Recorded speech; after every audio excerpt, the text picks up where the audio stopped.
Mommy, you're still with her dad. Opo. Happily married kayo. Yes po. But you married young?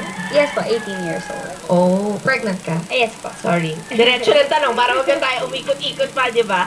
Yung ano, but that's amazing considering, di ba, na you were 18, how old was her dad? 19 po, 1 year. Oh, siyang babata niyo, but it lasted. Bongga, buti naman tumagal. Hindi naman. Oo, why do you think... Usapan namin 1 year lang. Why do you think tumagal yung marriage ninyo? Siguro talagang it's meant to be. Yung hati kong gano'n. Wow. Pero ikaw daw talaga ang nakabantay kay Ay, Ella. opo. Ako po nagde-drive, ako PA, ako yung stage mga manager. Parang mommy ni Empress. Di ba gano'n? Pero paano yan? Who takes care of the other kids? Si Daddy po. Huh? Opo. May work si Daddy? Opo, municipal councilor po siya. Ah, saan? Sa Bulacan po, sa amin, sa Angat. Oh, tapos bantay. Ay, siya ba, yun yung asawa mo, yung kanina. Balik natin. Yan. Ay, hindi po. Ay, di. Saan? What? Saan? Asa na siya? Nawawala na si Daddy. Oo, where's Dad? Papatay ng bata. Oo. Recession. Recession. Ayan, yan. Ayun po, si Daddy. Ay, nag-isa. Surfboard yun eh. Naka-jackpot siya sa'yo, ah. In fairness. Oo, Alam mo naman, yan, ah. alam mo yun. Naman. Alam mo na kung bakit siya behave. Yes, dapat lang. Ako. Bakit ka na? Why? Bakit Pookie? I love it. Ito to naman eh. Why? It's true. Okay. Hindi. Ako jackpot din sa tatay ng anak ko. Oo. Hindi, kasi diba sa kay Daddy, sa kanila Paul at kay Daddy, siya kasi maganda rin yung wife. Ako po ang naka-jackpot na. Correct. I was about to say that, pero gusto ko maging polite na.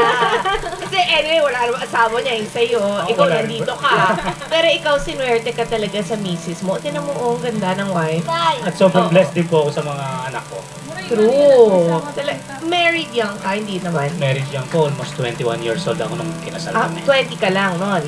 Yeah, Tapos siya, 19, 18, mga ganun. ang babata. But at least still together Yes. also. Okay. Yes po.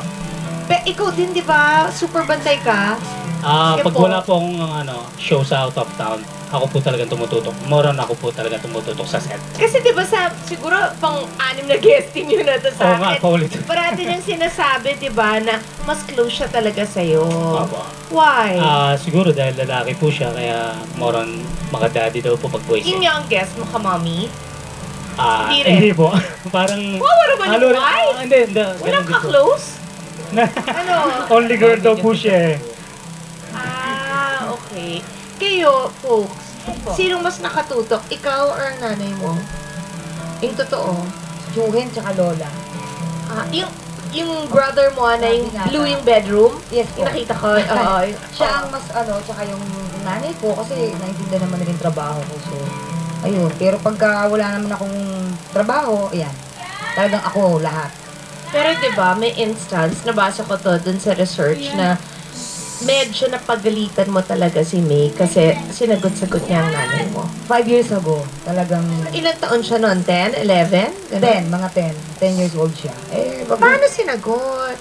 Sa trabaho ako nun eh. So pag uwi ko, ang mother nakabangot. Kasi bangot ang nanay. Bakit? Anong problema? Yung anak mo. Sinagot ako. Paano sinagot? Meron yata siyang inuutos o something.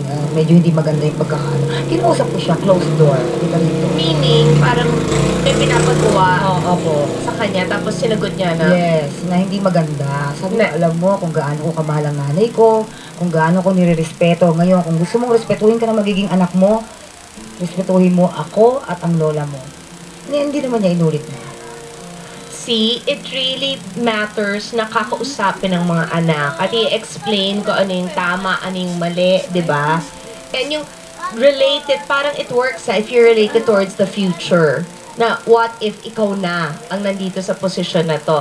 Now that, di ba kasi title roller na siya, matagal nitong pinag-pray, Ella. Sobra po. As in, nung bata pa lang po ako, pangarap ko na po ito. Dati nga po, lagi po ako nag-audition, extra. Hanggang sa dumating po yung time na ako na po yung bida talaga. Kasi nakailang audition ka? Ang dami daw. Ang dami po. Simula po 7. Di syempre hindi ko naman na po nabilang. Simula po 7 years old po ako. Sumasali na po ako sa mga contest, sa mga auditions po. Dati nga po pumipila pa ako sa audience entrance ng ABS para sa Bulilit.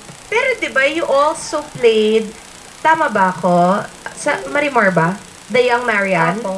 Tapos, Young Angel, di ba? Mahika po.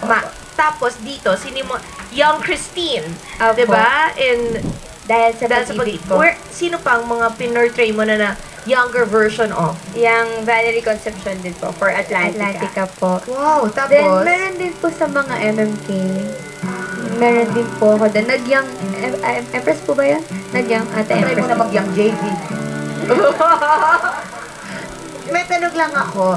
Do you monitor? Kasi you're always together. Opo. So, ikaw may hawak ng cellphone pag nagtitake. Nasa bag ko lang po. So, tingin ka ng tingin? I promise. Opo, hindi. Bakit? Kasi ayoko rin ang pinapakilaman yung phone ko. So, ayokong pakilaman yung phone niya. Tsaka wala rin naman po nagte-text sa akin. Lagi siyang walang load. Hindi!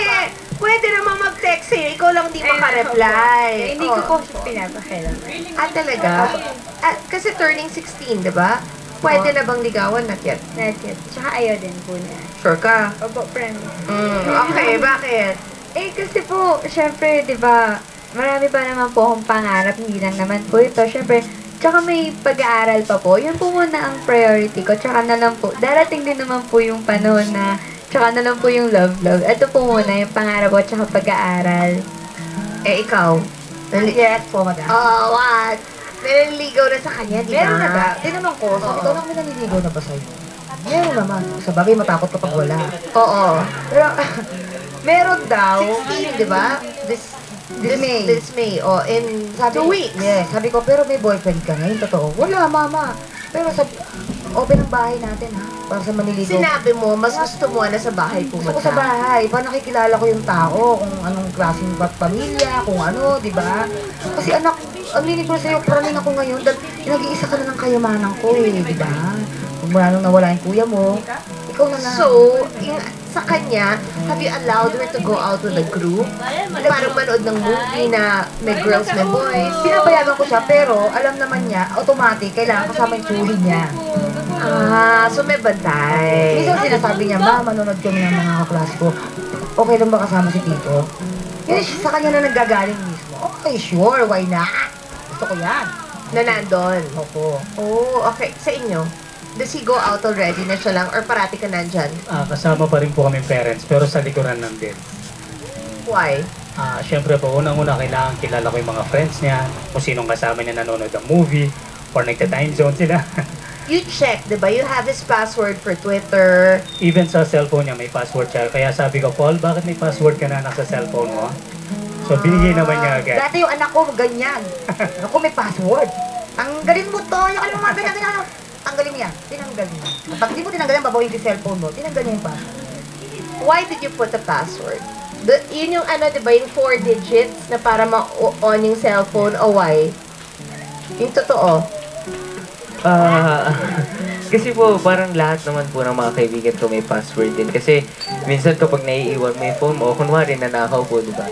So, wala kang password, edi mabubuksan po lahat. So ngayon, alam na ng dad Opo, mo. alam ko po lahat, pati yung mga naka-TV na sa BBM niya, alam ko lahat. Lahat po, Nakaka-what alam daw? ko. Nakaka? Yung mga display picture niya.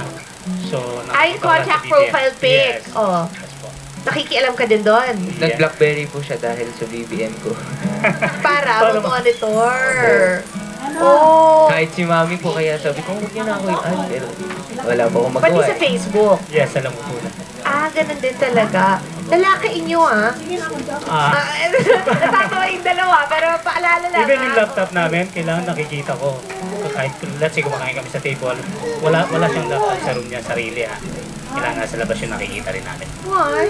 Siyempre, kasi medyo teke na po yung mga bata, tsaka merong biglang pumapasok na Or is it because of yung mga pornographic sites? Yeah, Ano ba yeah, yun? yung mga Medyo ganun po. natatakot kayo? Medyo takot ako baka Oo. maka-open siya ng something na hindi namin alam.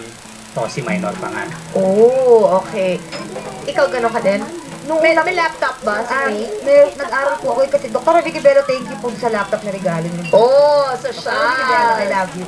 Nag-aral ako. Ang alam ko lang kasi sa laptop nung una, on and off. On, off, delete, scroll, yun ang alam ko. May nag-aral ako para ano ko siya. Pero nakita ko naman yung anak ko, responsible siya sa paggamit. Wala akong dapat ikatapos. Does she have a Facebook account? Opo. Do you monitor the pictures? Kasi I have a cousin sa inaanak ko, she's strict, na ayaw niya na kasi diba sa age naman nila, it's normal eh. Lahat sila naka two-piece. Yun yung pang ano, pero ayaw niyang pinopost yung mga picture na ganun. Are you strict with her also about Hindi what? ba? Ah, Hindi rin po. Okay lang, go. Kasi ang two-piece naman nila, laging may shorts. Yung top lang. Yun, ganun lang sila if ever na mag-swimming. Parang kulit tong Hanggang nanay ganun na to, ha? Oo. So, okay sa'yo. Opo. Ay kasi natural lang naman po yun. Gusto ko maging natural lang sa kanya lahat. Parang, hindi porket artista siya, may mga bawal. Natural yung buhay lang niya. Okay, eto ngayon, natatanong ko kayong lahat. Paano ba tuturuan ng mga anak kung paano maging responsable sa kanilang mga actions? Kasi 'di ba, what you do now affects other people and will affect your life eventually. So ano ba dapat ang pagbabantay na gagawin sa pagbabalik yan ng Chris TV?